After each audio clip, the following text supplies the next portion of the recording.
Yahweh spoke to Moses, "Go in to Pharaoh and tell him, 'This is what Yahweh says, let my people go, that they may serve me.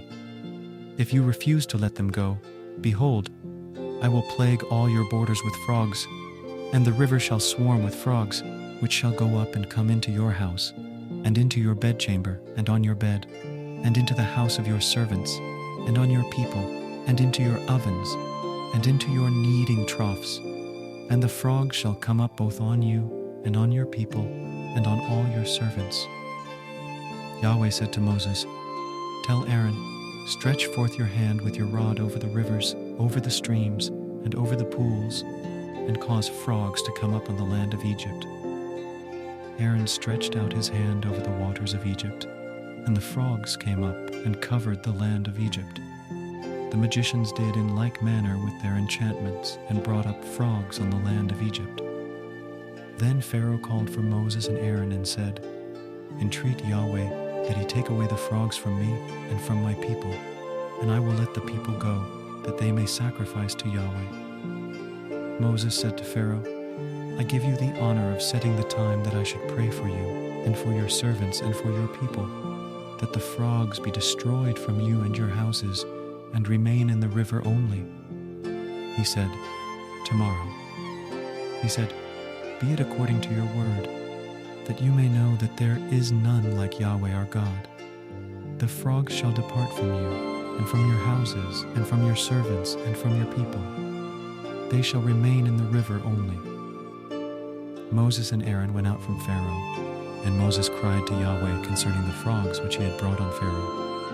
Yahweh did according to the word of Moses, and the frogs died out of the houses, out of the courts, and out of the fields. They gathered them together in heaps, and the land stank. But when Pharaoh saw that there was a respite, he hardened his heart, and didn't listen to them, as Yahweh had spoken. Yahweh said to Moses, "Tell Aaron, stretch out your rod, and strike the dust of the earth, that it may become lice throughout all the land of Egypt." They did so, and Aaron stretched out his hand with his rod, and struck the dust of the earth, and there were lice on man and on animal. All the dust of the earth became lice throughout all the land of Egypt. The magicians tried with their enchantments to bring forth lice, but they couldn't. There were lice on man and on animal.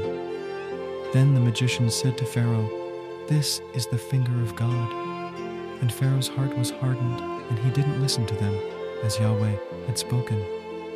Yahweh said to Moses, "Rise up early in the morning and stand before Pharaoh.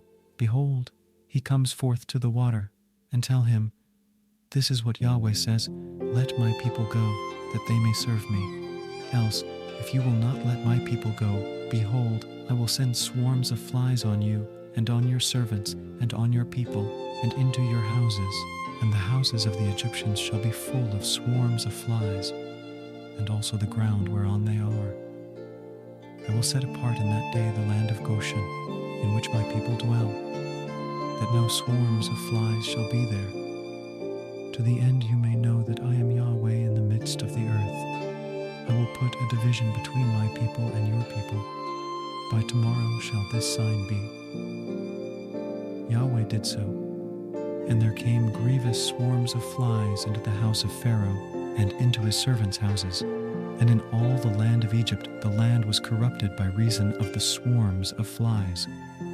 Pharaoh called for Moses and for Aaron and said, "Go, sacrifice to your God in the land."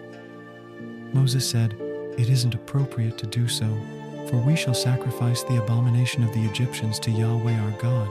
Behold, shall we sacrifice the abomination of the Egyptians before their eyes, and won't they stone us?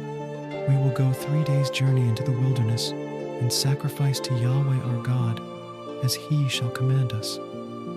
Pharaoh said, "I will let you go, that you may sacrifice to Yahweh your God in the wilderness, only you shall not go very far away. Pray for me." Moses said, "Behold, I go out from you, and I will pray to Yahweh that the swarms of flies may depart from Pharaoh, from his servants, and from his people tomorrow. Only don't let Pharaoh deal deceitfully any more in not letting the people go to sacrifice to Yahweh." Moses went out from Pharaoh and prayed to Yahweh. Yahweh did according to the word of Moses, And he removed the swarms of flies from Pharaoh, from his servants, and from his people. There remained not one. Pharaoh hardened his heart this time also, and he didn't let the people go.